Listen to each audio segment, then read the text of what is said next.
Welcome to the next lecture. This lecture is basically about the unsymmetrical fault analysis. So as you know that in the unsymmetrical fault, what happens? Due to the fault, there arises the condition of unbalanced current in the power system, and these currents are not only unequal in the magnitude but the displacement among the different phases is not 120 degree. Since this is the case, so one cannot analyze unsymmetrical fault on the per phases. So as in the previous video lecture you have seen the symmetrical component analysis method. So here the symmetrical component analysis method will be used to analyze the unsymmetrical fault. And it is important to know at this junction why unsymmetrical fault analysis is required. Because in the unsymmetrical fault, there are different type of faults. First one is a shunt fault, second one is a series fault. In the shunt fault, there is a line to ground fault, double line to ground fault, while in series fault there is a opening of the conductor, but that does not involve the ground, or they do not touch each other. So during these fault, there will be flow of the fault current, and that fault current varies according to the nature of the fault and type of the fault. So if the fault current varies, what would happen? The magnitude will be of different value. So by analyzing the fault, you are able to understand the level of the fault current and the effect of the fault impedance, whether fault is grounded with fault impedance or without impedance, means bolted fault. So which one will be safer for the system, you will be able to know in this lecture. For example, you might be knowing that if there is a single line to ground fault while there is a double line fault, so severity of the fault in case of double line fault compared to the single line to ground fault is higher. So why higher, we will see in the during the analysis of the fault analysis. So this is the important, and if we are able to know why and how much the current is flowing in the circuits, so then based on this you design the protection system such that it should be able to protect the power system, and not only the protect the power system, what is the level of the protection device and the capacity of protection device that needs to be installed in the power system. So these are the things we will be able to understand during the fault analysis. Now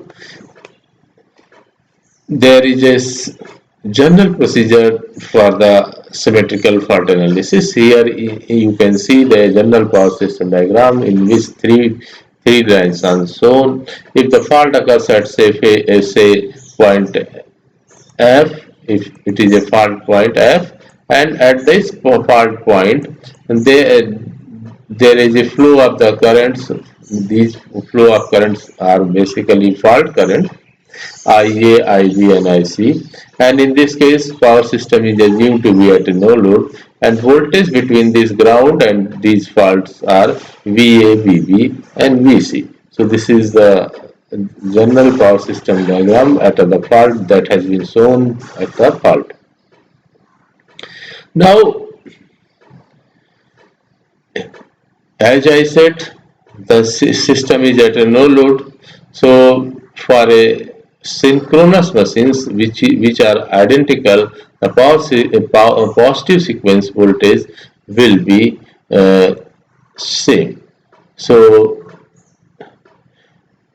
in the lecture on a symmetrical component in synchronous machine, we have drawn the 3D decoupled sequence networks, that is positive sequence, negative sequence and zero sequence. So here in case of the unsymmetrical fault, we will draw the decoupled sequence network and then we will be able to connect accordingly.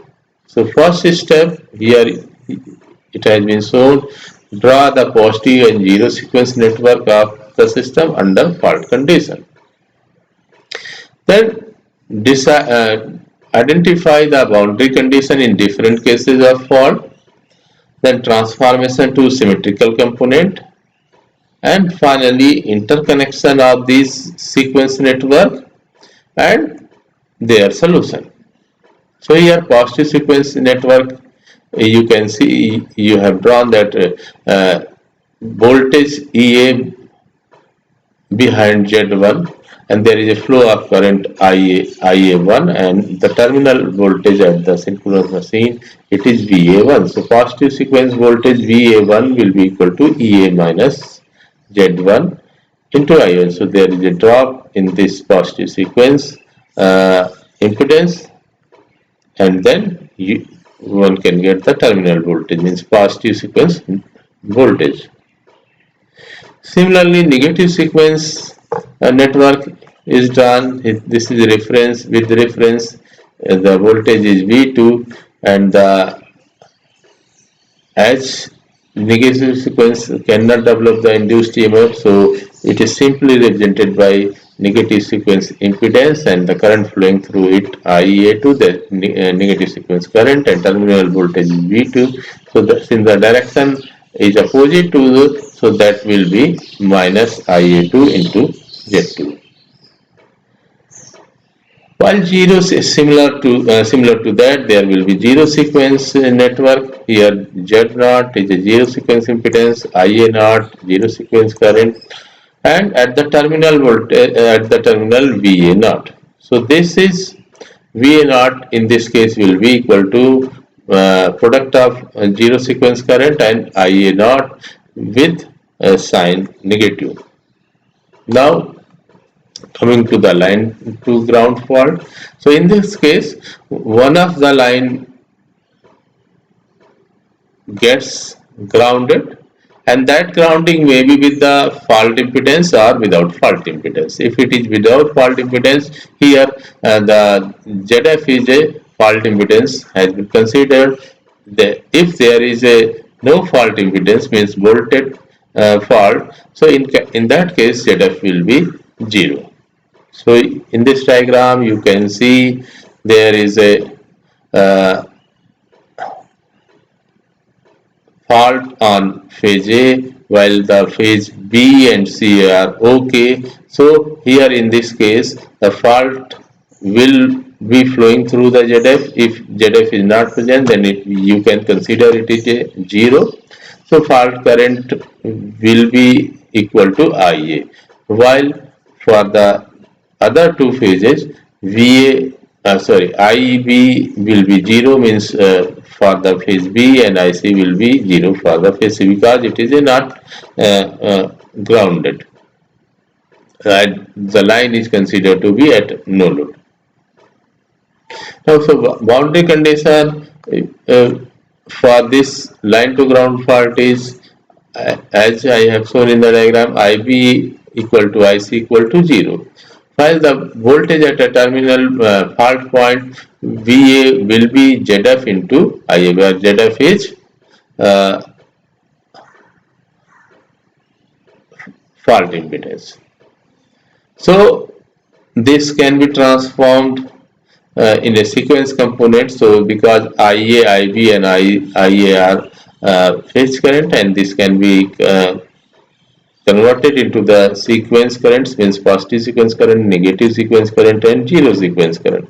So as we have developed in case of the symmetrical component basic lecture, one can refer to that lectures. So this will be one third within a matrix, row wise 1 alpha alpha square, next row 1 alpha square alpha, and final third row is 1 1 1. So on solving you can get the positive, negative and zero sequence currents in this case, and put the boundary condition here, since IB equal to 0, IC equal to 0, and once you solve this matrix, what you get, IA1 is 1 into IA plus alpha into 0, alpha square into 0 means IA by 3. So positive sequence current comes through the IA by 3. Similarly, negative sequence current also comes to the IA by 3, while zero sequence current also comes to the IA by 3. Here you can see IA by 3. So as the IA represents a fault current, that is I equal to IF, so that from here IA will be 3 times of either positive sequence current or negative sequence or zero sequence current. So VA equal to ZF into IA. So if you want to write in term of positive sequence current, so ZF into 3 IA1, that will be equal to 3 ZF IA1. Now voltage at any phase voltage can be represented in term of the sequence component. So because as per Fortescue theorem, this voltage VA will be equal to the positive sequence voltage plus negative sequence and plus zero sequence. So that has been also discussed. So here VA will be equal to 3 ZF IA1 that we have already drawn. So putting the value of positive sequence voltage, negative sequence voltage and zero sequence. So from the sequence network that we have just discussed, so VA1 will be equal to EA minus Z1 IA1, while negative sequence voltage, that is equal to minus Z2 IA1, because IA1 equal to IA2. Similarly, zero sequence voltage is minus Z0 IA1. Again, it is, we have just got in this case IA not equal to IA1. So, and that will be equal to the VA that we have, the voltage at a fault point, that is 3 ZF IA1. So EA equal to, after taking common and so putting this to the right side, so Z1 plus Z2 plus Z0 plus 3 ZF into IA1. So EA will be equal to Z positive sequence voltage, negative sequence voltage plus zero sequence plus 3 times of ZF into IA1. Now from here you got the positive sequence current IA1 equal to 3 times EA upon Z1 plus Z2 plus Z0 plus ZF. So that will be this because IA1, IA2 and IA not and IA1 all are equal. So this positive sequence current will be equal to negative sequence current to zero sequence current, and that value will remain same. So here one can draw the sequence network, and their connection. These are independent positive sequence, this is negative sequence, and this is the zero sequence. Here impedance is Z0 in this case, impedance is Z2 in this case. So what is, since these current IA1, IA2 and IA0 are equal, so current equally flows when these are connected in series.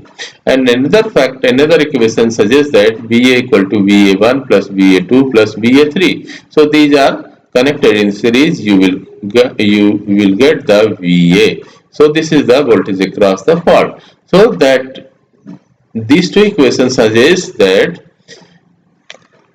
all the sequence networks should be connected, and that will be obeying both the equation, means current equation and voltage equation. And while a fault impedance, now in place of ZF, as per solution, you have to write 3ZF. So here fault current will be equal to IA, and that is 3 times of IA1, 3 times of IA1. So here this can be written as a 3EA upon Z1 plus Z2 plus Z0 plus 3ZF. Now one can analyze what will happen if there is a no fault impedance, ZF equal to 0. If ZF equal to 0, so since it is coming in the one of the term in the denominator, what would be the effect on the fault current? If this factor becomes 0, fault currents will rise, and that rise will be too much because this ZF, effective ZF is 3 times of fault impedance. So fault current will be higher. So it is very important to have a fault impedance in a circuit that will limit the fault current. If the fault current is lower, so damage to the network or system will be lower. Apart from that, rating of the protection device will also be lower, right? So while fault voltage that we have discussed, that it is found to be 3IA1 ZF or IF into ZF. So VA equal to 3EA upon Z1 plus Z2 plus Z0 plus 3ZF whole multiplied by ZF. So voltage across any phases, means B, C or A, B or CA, can be found. So for that we know the relationship between positive sequence voltage for phase A to phase B, means VA1 and VB1, VA2, VB2 and VB0 and VA0. So these are related. VB equal to alpha square VA1 plus alpha VA2 plus VA0. So these since VB1 equal to alpha square VA1. Similarly for phase C, we can write the expression that we have already discussed in symmetrical component.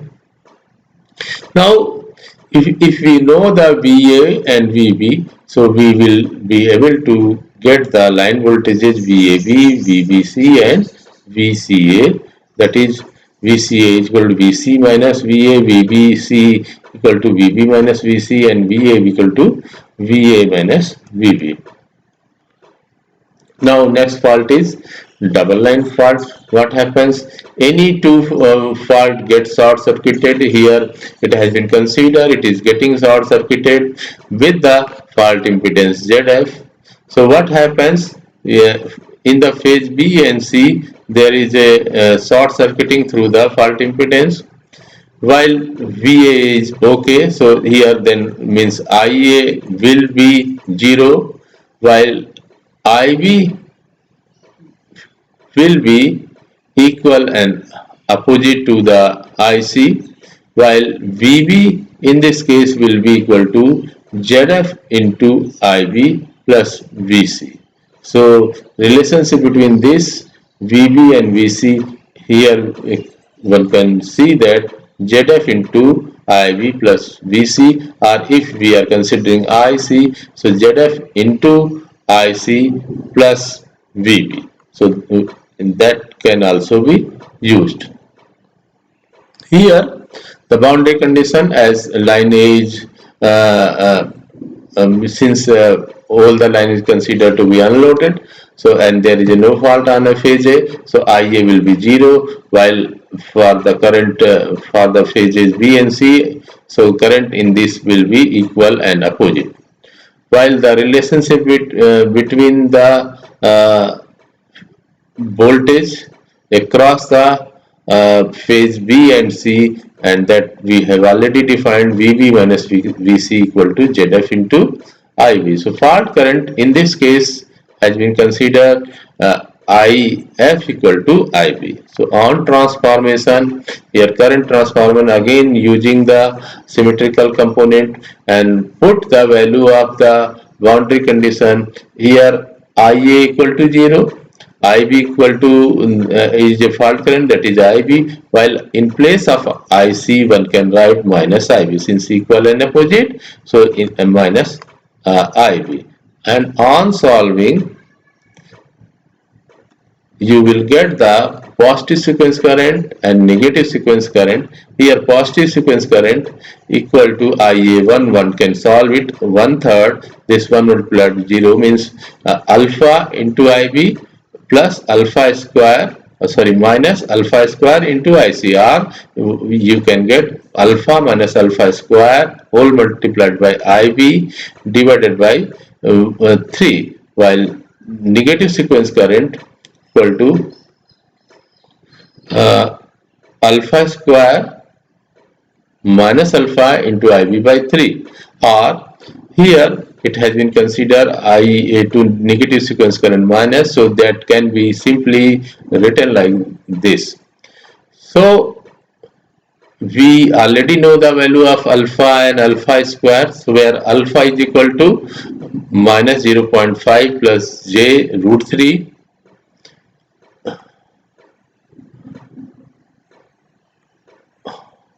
or 1 by root 3. Here alpha equal to minus 0.5 plus j 0.866 alpha square minus 0.5 minus j 0.866, and on subtracting this second equation from first equation means alpha minus alpha square, this term gets cancelled, while this becomes equal to 1.732, or this can be written as a root 3. So alpha minus alpha square coming to the j root 3, and putting here a j root 3, you will get IB j IB by root 3, since root 3 here will be cancelled out, and here you will get the root 3. So while IB, that is a fault current, that will be equal to minus j times root 3 into positive sequence current, while in terms of negative sequence current, this will be plus j root 3 into IA2. So as here you can see the both the currents are equal, so equal magnitude is equal but opposite, so here IA1 will be equal to minus IA2, while there will not be any zero sequence current because it does not involve the ground.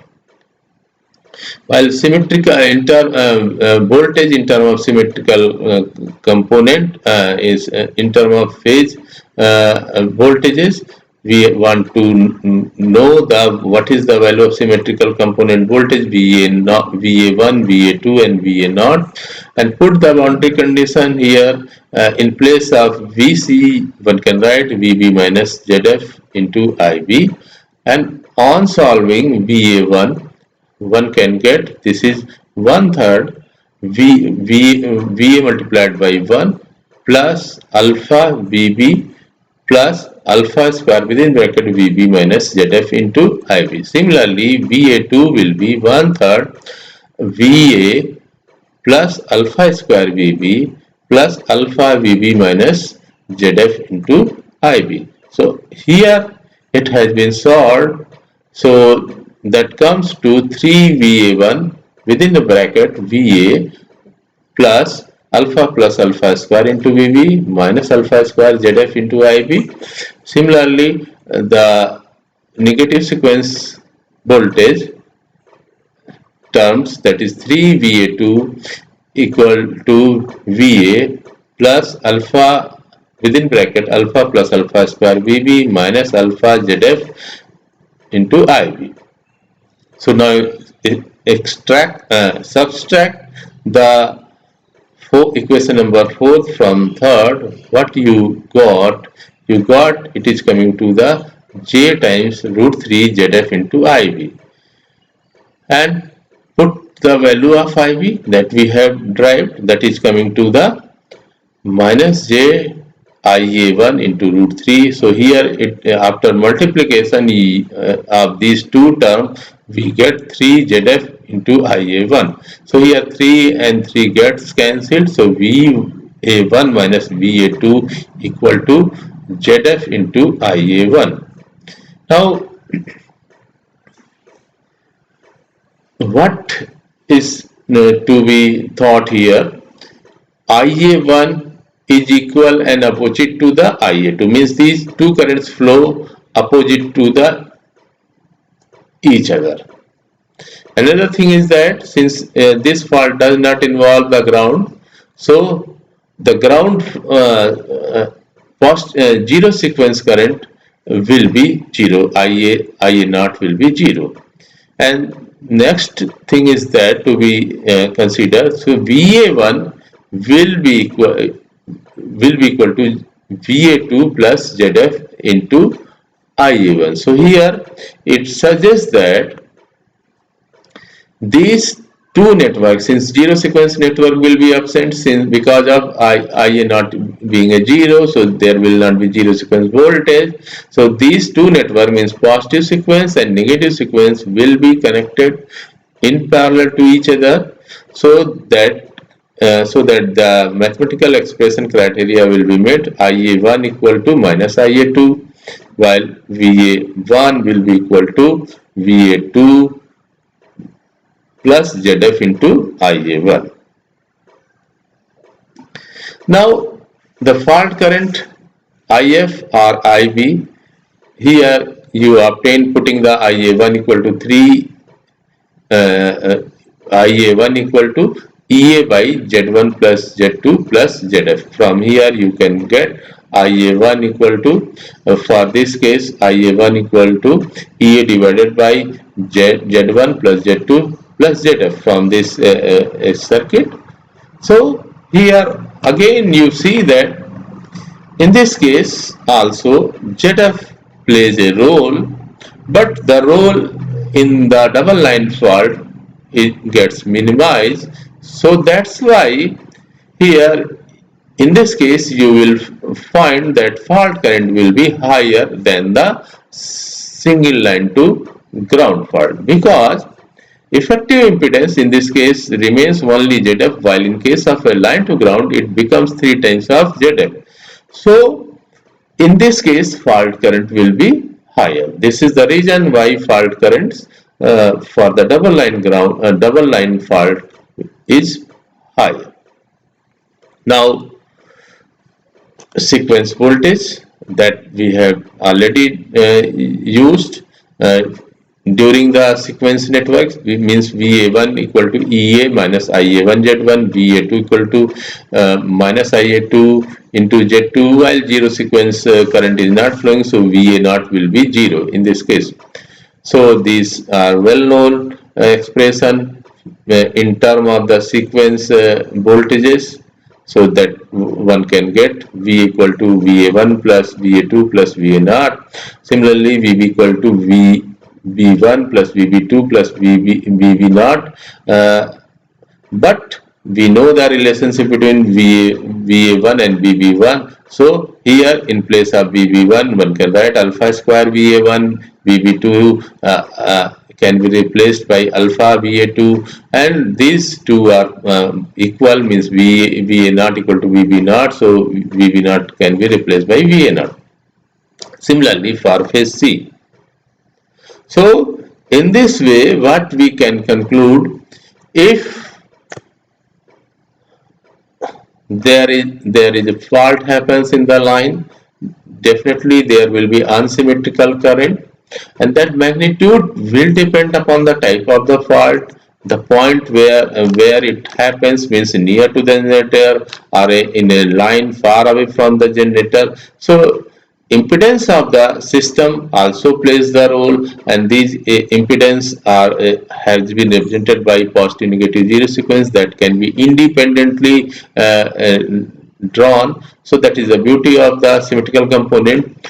And role of the ZF is very important. You can see, if it is present, then it limits the current. If it is not present, it in that case the fault current will be higher. So it is very important to see the role of fault impedance. So for analysis without the fault impedance, in these mathematical expressions, you can put the ZF equal to 0, and that will be the analysis of the faults without any fault impedance. So thank you. In next lecture we will see the double line to ground fault and open conductor faults. So thank you very much. Thank you.